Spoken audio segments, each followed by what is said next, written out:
Hello everyone, I am back with another video and today's topic is hybridization. Hybridization को हिंदी में कहते हैं समकरण, ठीक है। तो हाइब्रिडाइजेशन क्या होता है, हाइब्रिडाइजेशन का रोल क्या है केमिस्ट्री में, आज हम समझेंगे पूरा थ्योरेटिकल पार्ट। तो हाइब्रिडाइजेशन को समझने के लिए सबसे पहले अगर आपने बीवीटी वाली वीडियो ना देखी हो तो वो देखना, क्योंकि बैलेंस बॉन्ड थ्योरी ने हमें ये बताया था कि कोवेलेंट बॉन्ड बनता कैसे है। बैलेंस बॉन्ड थ्योरी को ही आगे एक्सपेंड करा है हाइब्रिडाइजेशन के फॉर्म में। तो हाइब्रिडाइजेशन क्या होता है, mixing of two different orbitals of nearly same या फिर different energies to form orbitals of equivalent energy. ये तो रही इसकी डेफिनेशन। अब इसे आप अभी के लिए साइड में रखो, जैसे मैं समझाती हूँ उसके बाद की डेफिनेशन आपको बेटर तरीके से समझ आएगी। तो असल में होता क्या है, जो हमारा कोवेलेंट बॉन्ड है वो इलेक्ट्रॉन्स की शेयरिंग से बन रहा है ना, और आखिर कोवेलेंट बॉन्ड बीवीटी के हिसाब से कैसे बन रहा था, एटॉमिक ऑर्बिटल्स की ओवरलैपिंग से बन रहा था। अब हमने अभी तक ये पढ़ा था कि जितने अनपेयर्ड इलेक्ट्रॉन होंगे उतने ही वो एटम बॉन्ड बना सकता होगा। जैसे हमने नाइट्रोजन में देखा था कि जो नाइट्रोजन होता है उसमें 3 अनपेयर्ड इलेक्ट्रॉन होते हैं। कैसे पता लगा था, 1s2 2s2 2p3। तो ये जो p होता है वो 3 अनपेयर्ड इलेक्ट्रॉन p में प्रेजेंट होते हैं। तो जो नाइट्रोजन होता है वो 3 बॉन्ड बनाता है ना। हमने एग्जाम्पल भी पढ़े थे, जैसे N2 मॉलिक्यूल जो होता है उसमें नाइट्रोजन 3 बॉन्ड बनाता है दूसरे एंड के साथ, या हमारा अमोनिया होता है तो उसमें भी नाइट्रोजन 3 हाइड्रोजन के साथ एक बॉन्ड बनाता है ना। हमने यही पढ़ा है अभी तक कि जितने अनपेयर्ड इलेक्ट्रॉन उतने ज़्यादा हमारी मतलब जितने अनपेयर्ड इलेक्ट्रॉन उतने हमारे कोवेलेंट बॉन्ड। लेकिन हमने क्या नोटिस करा, जैसे हमारा बेरिलियम है Be, ठीक है, और है हमारा बोरोन B, और है हमारा कार्बन। तो इसका है 4, इसका है 5, इसका है 6 एटॉमिक नंबर। हमने क्या नोटिस करा, अब पहले हम देखते हैं इलेक्ट्रॉनिक कॉन्फ़िगरेशन। जैसे 4 का लिखेंगे 1s2 2s2, ऐसे ही B का लिखेंगे 1s2 2s2 2p1, और कार्बन का लिखेंगे 1s2 2s2 2p2, ठीक है। अब देखो इसमें ये जो है दोनों फिल है, s में 2 इलेक्ट्रॉन ही आते हैं, 1s भी फिल है 2s भी कंप्लीटली फिल्ड है। ऐसे ही 1s 2s फिल है, p में है 1 इलेक्ट्रॉन, 1s 2s दोनों फिल है, p में है 2 इलेक्ट्रॉन। यानी कि इसमें कितने अनपेयर्ड इलेक्ट्रॉन हुए, 1 अनपेयर्ड इलेक्ट्रॉन। इसमें कितने अनपेयर्ड इलेक्ट्रॉन हुए, 2 अनपेयर्ड इलेक्ट्रॉन। और इसमें कितने अनपेयर्ड इलेक्ट्रॉन है, 0 अनपेयर्ड इलेक्ट्रॉन है। तो इस हिसाब से तो Be को कोई बॉन्ड नहीं बनाना चाहिए था, बोरोन को केवल 1 बॉन्ड बनाना चाहिए था, और कार्बन को 2 बॉन्ड बनाने चाहिए थे। लेकिन असल में क्या होता है, बेरिलियम कितने बॉन्ड बनाता है, 2 बॉन्ड बनाता है, बोरोन बनाता है 3 बॉन्ड, और कार्बन बनाता है 4 बॉन्ड। तो ये हमने किस हिसाब से देखा, मतलब ये हम किस हिसाब से बता सकते हैं कि ये 3 एटम इस तरीके से 2 3 4 बॉन्ड बनाते हैं, जबकि इनके पास अनपेयर्ड इलेक्ट्रॉन 0 1 और 2 हैं, है ना।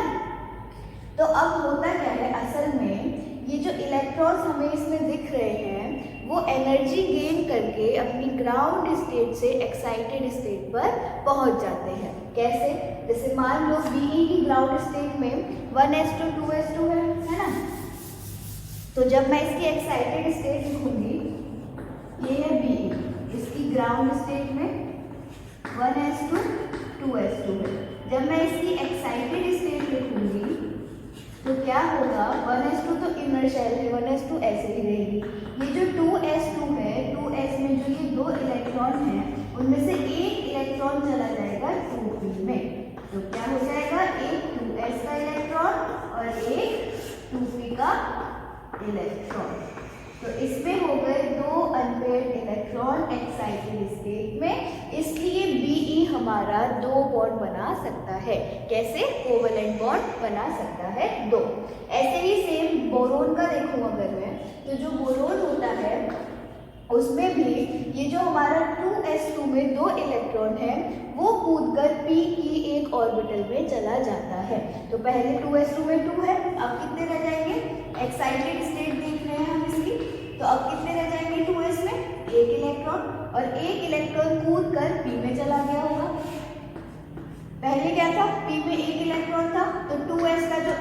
और इलेक्ट्रॉन था वो कूद के p में फिर पहुंच गया होगा, ठीक है। तो कितने अनपेयर्ड इलेक्ट्रॉन हो गए? 3 अनपेयर्ड इलेक्ट्रॉन हो गए। इसलिए जो बोरोन है वो 3 कोवेलेंट बॉन्ड बना सकता है। सिमिलरली जो हमारा कार्बन है वो 4 बॉन्ड बना सकता है। कैसे?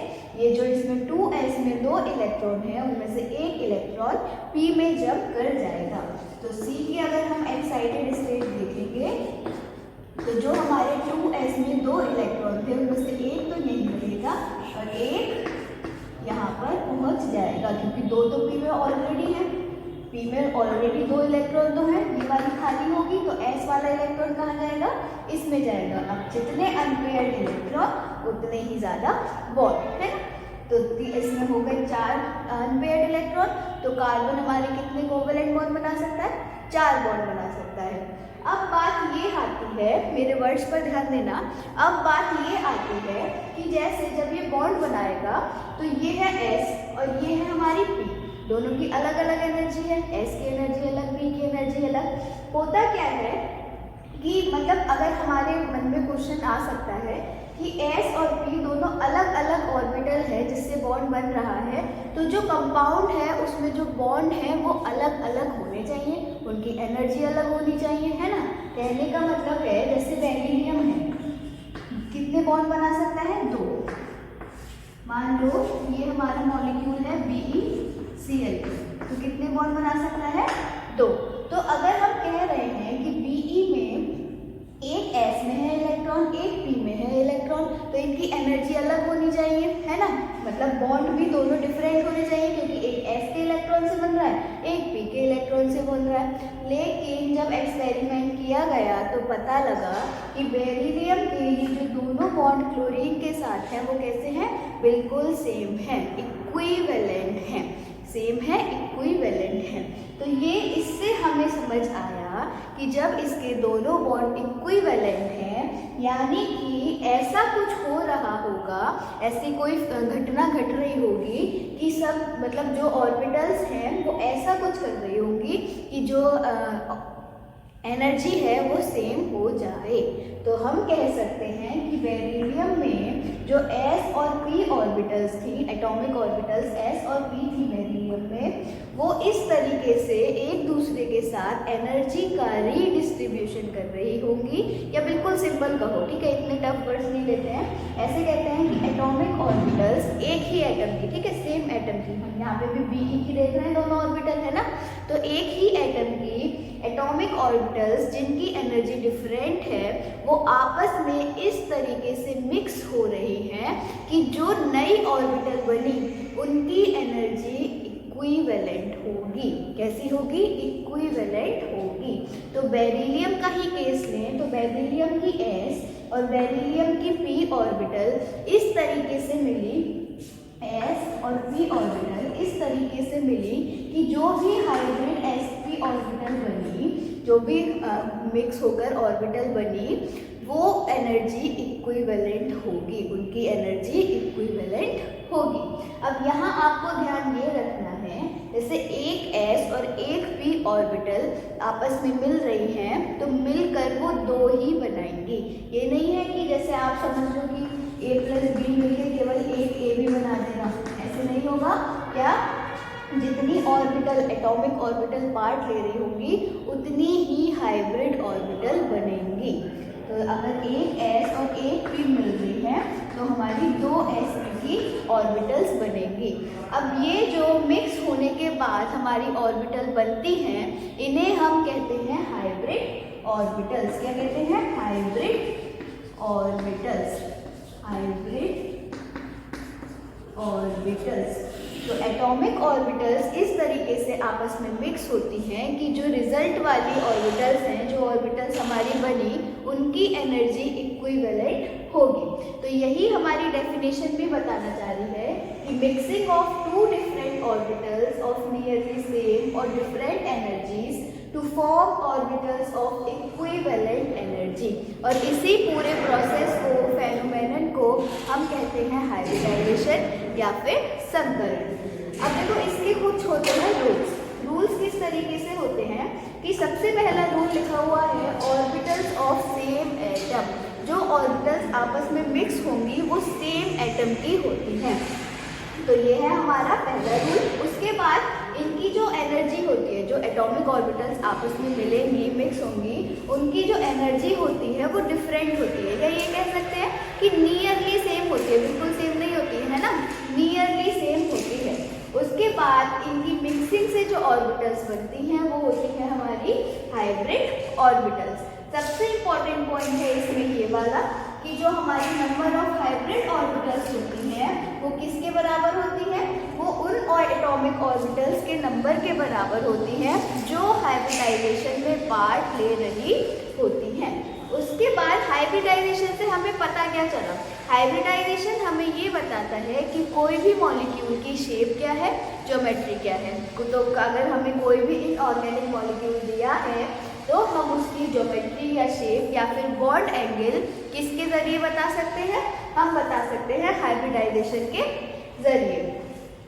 इसके बाद जो आपको लास्ट पॉइंट दिख रहा है sigma bond and lone pair electrons, उसको लिखने का बस एक ही एम है कि जैसे आपको कैसे पता चलेगा कि किस मॉलिक्यूल की हाइब्रिडाइजेशन क्या है, तो उसमें काम आती है, एक छोटी सी ट्रिक है, उसमें काम आता है हमारा सिग्मा बॉन्ड और लोन पेयर इलेक्ट्रॉन। कैसे, अगर आपको किसी मॉलिक्यूल की हाइब्रिडाइजेशन निकालनी हो तो आप देखना उस मॉलिक्यूल में कितने सिग्मा बॉन्ड्स हैं, ठीक है, यहाँ मतलब लिखना कितने सिग्मा बॉन्ड्स हैं, नंबर ऑफ सिग्मा बॉन्ड्स, ठीक है, प्लस अगर सेंट्रल एटम पर कोई लोन पेयर इलेक्ट्रॉन है तो उसे भी हम एक गिनेंगे, ठीक है, दो मत गिनना।